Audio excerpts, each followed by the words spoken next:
Este podcast é produzido e apresentado pela Rádio Assembleia de Minas Gerais. Você ouve agora Politiza, um podcast para mostrar que tudo é política, mesmo quando parece que não é.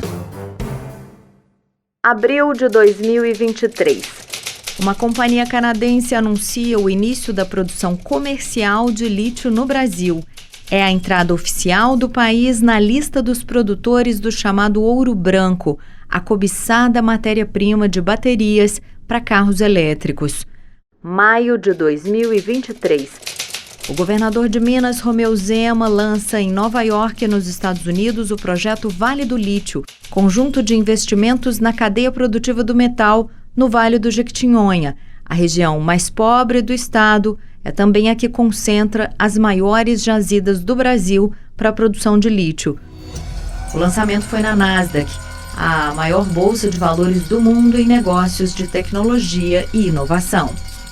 Isso vai significar uma mudança radical naquele vale, já que haverá ali uma concentração de um determinado tipo de indústria que vai estar produzindo lítio, um metal que faz parte dessa transição energética que o mundo vai viver nas próximas décadas.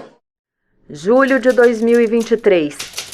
O Ministério de Minas e Energia anuncia a exportação da primeira carga do lítio extraído do Vale do Jequitinhonha. 15 mil toneladas do lítio de Minas são despachadas para a China. A China é uma das potências mundiais na disputa geopolítica em torno da mineração de lítio. Segundo o Serviço Geológico do Brasil, Austrália, Chile, Argentina e China juntos controlam mais de 90% da produção de lítio do planeta. Os maiores depósitos estão no Chile, Bolívia e Argentina. No Brasil, com as jazidas concentradas no Vale do Jequitinhonha, segundo o governo de Minas, 7 mineradoras têm interesse em investir na extração de lítio na região. Só uma delas, já em operação, promete aplicar 3 bilhões de reais. Com tantos olhos voltados para o mesmo lugar, a extração do metal no estado também provoca debate político. Os planos do governo para transformar o Vale do Jequitinhonha em Vale do Lítio entraram na pauta da Assembleia Legislativa. Em audiência do Assembleia Fiscaliza, que monitora as políticas públicas no estado, a deputada Beatriz Cerqueira, do PT, demonstra preocupação com o tipo de desenvolvimento anunciado como de geração de emprego e renda. Qual é a qualidade desses empregos? Porque a qualidade dos empregos fica. Mas se nós estamos falando só da exploração temporária daquela mão de obra, aí nós vamos ter um problema, porque isso não melhora indicadores sociais. Nós estamos falando do Vale da Riqueza para quem? Com quem? Não é com todo mundo. Já o deputado Vitório Júnior, do PP, vice-presidente da Comissão de Desenvolvimento Econômico, defende a ideia. Um mineral tão importante como aquele, daquela região, debaixo da terra, ele de fato não vai trazer nenhuma riqueza, nenhuma condição melhor de vida para aquela população. O governo federal também sinaliza para aquela região como uma região importante e promissora. Prova disso foi a aprovação da ferrovia, que liga aquela região a Caravelas, na Bahia. Um projeto de lei do deputado Jean Freire, do PT, tramita na Assembleia com a proposta de criar o Polo Minerário e Industrial do Lítio nos vales do Jequitinhonha e Mucuri. Tudo parece rápido e novo, né? Mas a história do lítio é bem antiga e tem na origem de tudo um brasileiro com um papel histórico na vida política do país. O personagem é José Bonifácio de Andrada e Silva, famoso nos livros de história como patriarca da independência, por ter como ministro aconselhado o imperador Dom Pedro I a proclamar a independência do Brasil. Ele também é conhecido pelas raízes que fincou na política nacional. Os seus descendentes, a maior parte de Minas Gerais, também têm sua história ligada à política há 2 séculos. Mas muito antes de tudo isso, José Bonifácio fincou seu nome em outra história, a da mineralogia. O ano era 1790. O jovem, nascido em Santos, São Paulo, interessado em história natural, parte em excursão científica pela Europa. Lá, registra a descrição de 4 novos minerais que nunca tinham sido estudados: petalita, spodumênio, criolita e escapolita. 17 anos depois, um alemão descobre na petalita, mineral encontrado por Bonifácio, o lítio. Mais de 200 anos depois, o que nós sabemos sobre o lítio? Que metal é esse?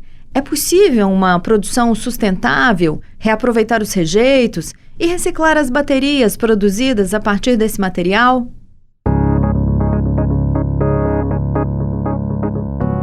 Eu sou Graziele Mendes e fiz essas e outras perguntas para 2 pesquisadores do assunto. Rosa Malena Fernandes Lima, doutora em Engenharia Metalúrgica de Minas pela UFMG, professora da Universidade Federal de Ouro Preto, coordenadora do projeto Cadeia Produtiva do Lítio, Sustentabilidade Econômica e Ambiental do Programa de Pós-Graduação em Engenharia Mineral da UFOP, em parceria com a Redmate, pós-graduação em Engenharia de Materiais. E Versiane Alves Leão, que também participa do projeto, é doutora em Engenharia Metalúrgica e de Minas pela UFMG, Universidade Federal de Minas Gerais, e professor dos programas de pós-graduação em Engenharia de Materiais e Ambiental da UFOP, Universidade Federal de Ouro Preto. Vamos começar, professora Rosa, explicando que tipo de material é o lítio, de que nós estamos falando, quais as características desse metal? Olha, o lítio é um metal leve, é o mais leve, né? Bastante reativo, tem uma densidade menor do que a densidade da água, muito utilizado em vários tipos de aplicações. Atualmente, o grande interesse é para baterias elétricas, para motores de carros híbridos e elétricos. Daí o grande interesse e a grande importância do lítio para a sociedade moderna, né? A senhora falou aí, pelo que eu entendi, mais leve que a água, não é isso? Isso. E é abundante ou é escasso na terra? Em que tipo de solo ele é encontrado? Ele é muito escasso na natureza. Um teor médio da crosta terrestre é 0,004%. E ele é encontrado em rocha e também em salmouras, né, em evaporitos de regiões desérticas, que foi evaporando e havendo uma concentração de sais, porque ele ocorre em evaporitos, que é um tipo de depósito, os de maiores teores e maior retorno econômico, sem dúvida nenhuma, que existe em regiões desérticas, por exemplo, no Atacama, no Chile, né, e na Argentina, na Bolívia, no Brasil e em outros locais. O lítio, com interesse econômico que dê para ser extraído, minerado, eles ocorrem em minerais presentes em pegmatitos, com teor aí para lavrar, para extrair, do entorno de 1 a 1,4% de óxido de lítio. Nem é o lítio metal puro, não, porque ele é tão reativo que faz ligação química com outros elementos químicos. Ele não ocorre como um metal livre na natureza. Um comentário. O lítio metálico, ele é muito instável, ele explode com contato com a água e tudo. Então, ele é usado na forma de sal, né? Então, do composto de lítio, como a professora Rosa falou. Inclusive, nas baterias, um dos grandes problemas das baterias é que elas, com o desenvolvimento das baterias que começou na NASA, o problema todo era como conseguir que esse lítio metálico, que participa lá da bateria, ele não explodisse, ele não entrasse em combustão espontânea. Diferentemente, por exemplo, do alumínio, que a gente tem nas janelas e tudo, a gente não usa o lítio na forma metálica. O metal lítio, né, que a gente chama, ele é muito denso, mas a gente usa o lítio na forma de outros compostos no mundo moderno, né? Nas baterias, ele normalmente é associado ou ao cobalto, óxido de cobalto, ou ao manganês. É muito raro ter aplicações para o lítio que se envolva o lítio na forma metálica, como a gente acontece, por exemplo, com outros metais. Entendi, professor. E pelo que a professora Rosa disse, assim, a salmoura seria o solo com maior retorno econômico, mas ela está em regiões desérticas, o que não é o caso do Brasil, que tem reservas de lítio em pegmatitos, em rochas chamadas pegmatitos, é isso? No Brasil, o processo, tanto que é mais difícil se produzir lítio do ponto de vista de consumo de reagentes, de separação do lítio dos outros elementos que a gente encontra nos minerais, no Brasil é um processo que exige mais variáveis, vamos dizer assim, tanto do ponto de vista energético quanto do ponto de vista químico. Então, o que acontece é que o modo de produção no Brasil, de lítio no Brasil, ele é diferente do que seria feito, por exemplo, na Bolívia ou seria feito na Argentina, nos famosos salares. Lá, normalmente, é uma água subterrânea, que é uma salmoura, como a professora Rosa disse, que tem uma quantidade de sais muito grandes. Dentro desses sais, são cloretos, igual o cloreto de sódio que a gente usa na nossa cozinha, e lá tem também esse cloreto de lítio. Então, isso tudo é bombeado, já está dissolvido nessas águas subterrâneas. Isso é bombeado para fora do solo, é colocado numa lagoa e fica um tempo ali, meses, dias, em processo de evaporação, vai concentrando esses sais e depois isso tudo precisa separar o lítio dos outros metais que estão ali. Para o caso brasileiro, quando a gente está em regiões tropicais e que tem chuva, principalmente aqui em Minas, esses depósitos não existem, né? Porque a natureza levaria isso para o mar. Então aqui a gente acha esse lítio de uma forma diferente do que a gente acha na Bolívia, no Chile, na Bolívia e no norte da Argentina, que é o famoso Triângulo do Lítio. Isso significa que extrair lítio no Brasil é mais caro? Com certeza. Muito mais, porque vai ter que... Esses minérios são muito pobres no Brasil, como eu disse anteriormente, de 1 a 1,4% ele é minerado. Isso significa, 1 grama em cada 100 gramas, 1 quilo em cada 100 quilos de minério extraído lá nas minas, lavrado. Além disso, ele ocorre principalmente nos pegmatitos. O mineral mais importante é o espodumênio. Para você ter uma ideia, o teor do mineral puríssimo é em torno de 8% do espodumênio. Aí ele também ocorre junto em pegmatitos com feldespato, com quartzo, moscovita. E aí, quando se extrai um material, um minério com um teor de 1 a 1,4%, ele tem que, então, ser concentrado. Para ser concentrado, ele tem que ser fragmentado para as partículas do mineral de interesse, que é o espodumênio, que contém o lítio, ele seja separado por alguma técnica. E depois, então, esse material rico em espodumênio, com um teor de óxido de lítio em torno de 6,5%, 7%, é o teor ótimo final para ser vendido, para ser utilizado para os fins mais nobres, que no caso hoje é para baterias. Os maiores depósitos são os chilenos, bolivianos e da Argentina, e com um processo muito mais barato que o nosso, mas o nosso é viável sim, porque tem uma demanda enorme para suprir. Ou seja, é preciso uma área muito grande para extrair muito pouco de lítio, é isso?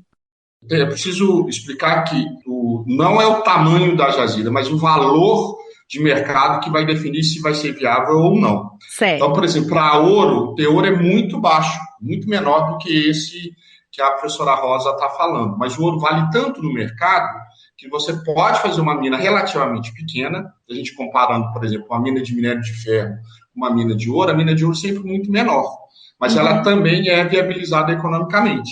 Então, o preço do lítio é alto o suficiente hoje em dia para pagar esse processo de extração. E o que a professora Rosa está dizendo é que para cada 100 toneladas de espodumênio, que é a fonte de lítio que a gente tem aqui em Minas, puro, a gente vai extrair só 8 toneladas, mais ou menos, de óxido de lítio. Então, você vai ter um volume de rejeitos e resíduos grande, porque a quantidade intrínseca que vai ter no minério, ou é isso, ou é menos do que isso. Uhum. Então, é um tipo de mineração que vai gerar um volume muito grande de resíduos, seja resíduos sólidos, normalmente, ou rejeitos líquidos, se você for processar até a obtenção do lítio que é usado nas baterias. Certo. O senhor falou aí na quantidade de rejeito, e é possível reciclar esse rejeito? Professora Rosa, no projeto que a senhora coordena, a senhora trabalha com transformação de rejeito, principalmente cerâmica, não é isso? Isso. No caso de lítio, a gente está mexendo com reprocessar rejeito, que é o termo técnico correto. Pode ser reprocessado o rejeito, no nosso caso aqui do nosso projeto, para recuperar o lítio que vai descartado, que vai para a barragem de rejeito também. devido à ineficiência de aplicação de métodos que separa o espodumênio por densidade, mas ele funciona para tamanhos de partículas maiores do que 1 milímetro. As menores do que 1 milímetro é muito ineficiente, então existem outras técnicas, né, que a gente está tentando, que é a flotação, para separar o espodumênio fino desses rejeitos. Além disso, esses rejeitos, o feldespato é matéria-prima para cerâmica. Então, pode ser vendido uma mineração, né, entre aspas, com resíduo zero nesse aspecto, vender esse rejeito para fabricação de cerâmica. Isso é possível e já é praticado por uma mineradora do estado, né, que já vende esse rejeito, e a gente também está estudando isso. E lembrar que também, associado ao lítio, usualmente é comum encontrar cassiterita, lantânio, que são subprodutos também. Então, é possível reprocessar e, no mínimo, diminuir enormemente o volume de rejeitos, né, depositados em barragens ou descartados. Isso é possível, sim. Professor Veciani, e é possível reciclar as próprias baterias, que são, né, o grande alvo nesse momento? Sim, existem técnicas. Esse termo, a gente chama isso tudo de, no caso de reciclagem de baterias de mineração urbana, e isso está dentro de um conceito que a gente chama de economia circular. Então, quando, por exemplo, uma mineradora que processa o mineral de lítio com espodumênio, mas nessa rocha que hospeda esse mineral de lítio, esse espodumênio, também tem, por exemplo, feldespato, consegue separar esse feldespato, que é um outro mineral, e processa esse material para a indústria de cerâmica. Quando a gente faz a reciclagem da bateria, e aí nós vamos fazer reciclagem, pode ser da bateria como um todo, ou de partes da bateria, você está fazendo, então, o que a gente chama de mineração urbana, que são etapas de mineração e metalurgia aplicados a rejeito, que é a ideia da reciclagem. Então, a gente pode reciclar bateria, a gente pode reciclar pilha, a gente pode reciclar televisão, tudo isso a gente chama esse termo de mineração urbana. Não tem só lítio na bateria, a bateria tem plástico, a bateria tem cobalto, a bateria pode ter manganês, e a gente recircula todos esses metais. Essa parte de mineração urbana foi muito importante e muito aplicada, muito desenvolvida na Europa hoje em dia, porque eles têm uma diretriz muito clara de descarte zero na indústria e de reciclagem de 100% de tudo que é produzido e consumido na Europa, e isso hoje é um tema importante, por exemplo, dos grupos que estudam produção de minerais e metais hoje na Europa. E isso está sendo, aos poucos, trazido para o Brasil, com essas legislações de logística reversa, e vários grupos no Brasil, inclusive, a gente estudam a reciclagem de diversos produtos, né, de fim de vida, e é obviamente fundamental para a indústria de carros elétricos que essa reciclagem seja bem desenvolvida e que você consiga reciclar, porque a demanda cresce muito mais rápido do que a produção. Existem problemas ambientais muito claros associados à mineração do salário, existem problemas de contaminação de lençol freático, de redução do nível do lençol freático, tem toda a questão dos flamingos nessas áreas, por exemplo, na Bolívia, e que esses salários precisam ser, de certa forma, também protegidos. E acontece que a demanda é tão grande que qualquer lítio que precisa hoje estar sendo produzido está sendo comercializado. Então, a reciclagem é uma estratégia de preservação desses bens, né, desses bens minerais, desses bens metálicos, e é importante para a utilização de longo prazo da tecnologia, né? Eu acho que o caminho do abandono dos combustíveis fósseis é um caminho sem volta, né? A gente está vendo os problemas, e com isso vai vir muito mais coisas ligadas, por exemplo, a carros elétricos, que é uma demanda muito grande, e reciclar essas baterias dos carros, ou a bateria do celular, ou qualquer bateria de lítio, ela é fundamental para a viabilização de longo prazo desses processos industriais e dessas tecnologias. Aproveitando essa preocupação ambiental, professores, a mineradora instalada hoje no Vale do Jequitinhonha anuncia o seu processo de extração como de um lítio verde, dizendo que não usa produtos químicos na extração, nem barragens. Isso é possível, uma exploração sustentável? Olha, depende do tamanho das partículas que eles estão separando. Eu não sei qual método de concentração que eles estão usando. Se for método gravítico, ok, não se usa reagente químico realmente. A questão do uso do reagente químico não quer dizer que vá contaminar, tem todo um controle e, por exemplo, flotação usa sim reagente químico e é usada mundialmente. Não ter barragem é líquido, né? Então eles vão filtrar esse rejeito e depositar em pilhas. Uma pilha de rejeito, por exemplo, né? Ela também tem a questão de segurança. Ela pode cair também, né? E tem toda uma engenharia, assim como tem as técnicas, né? Hoje, devido ao impacto, sem dúvida nenhuma, e foram acidentes muito sérios, tem que ser feita com segurança. O caminho é realmente aplicar esse rejeito em outro segmento industrial, que é a construção civil, que gera rejeito, independente da técnica de concentração utilizada. Como você viu, você tem 1 a 1,4% da rocha extraída para ser economicamente viável em pegmatito é dióxido de lítio, o resto é rejeito. Existe uma tendência de chamar de verde aquilo que gera impactos diferentes daquilo que era no passado. Então, a questão das barragens ficaram muito críticas depois dos 2 acidentes. Não depositar rejeito dentro de barragem não quer dizer, como a minha professora Rosa disse, que você também não está gerando rejeito. E esse rejeito, que provavelmente está seco, pode gerar, não quer dizer que vai gerar, pode gerar impactos, por exemplo, com material particulado no ar. Isso é uma coisa que já se sabe, se conhece. Técnicas diferentes geram impactos diferentes, mas absolutamente todas as técnicas geram impacto. A questão toda é o Estado, né, a empresa fazer o Estado fiscalizar, e no sentido de minimizar esses impactos. Antes de ter o rompimento do Presidente Mariana, já se sabia que tinha alternativas às barragens, mas isso não era feito por questões econômicas, né? O importante é entender isso. Vai ter impacto, vários, né? Está se removendo solo, está se removendo vegetação, esses resíduos vão ser empilhados em algum lugar, eles provavelmente não vão conseguir vender tudo que eles estão produzindo, então eles podem vender algumas coisas, mas algumas frações não vão ser vendidas, e tudo. Agora, é importante para o desenvolvimento, principalmente daquela região, óbvio que é. Minas Gerais é um estado que surge da mineração, né? A gente tem Minas no nosso próprio nome. O importante é minimizar o impacto e ter condições de evitar que grandes acidentes aconteçam. A Austrália é o maior produtor de lítio do mundo hoje. As reservas estão aqui na América Latina, mas quem mais vende lítio no mundo hoje é a Austrália. A Austrália é um país de primeiríssimo mundo. Eles trabalham e a riqueza do país, boa parte dela é feita via mineração. Viver sem mineração não é possível. Tudo que a gente usa no dia a dia tem algum insumo proveniente, né, do setor mineral.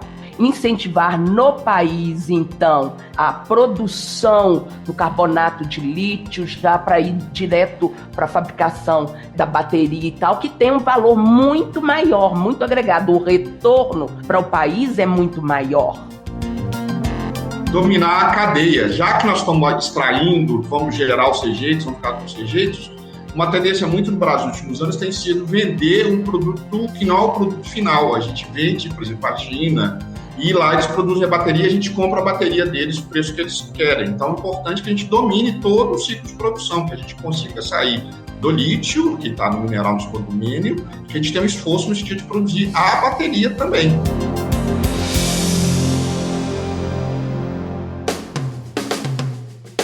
As outras falas usadas neste podcast foram extraídas de reportagens e transmissões ao vivo das TVs Assembleia e Band News.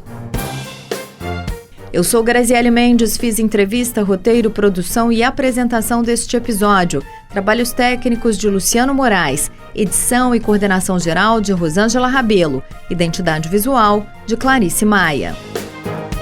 Todos os episódios do Politiza estão na página da Rádio Assembleia, lmg.gov.br/rádio.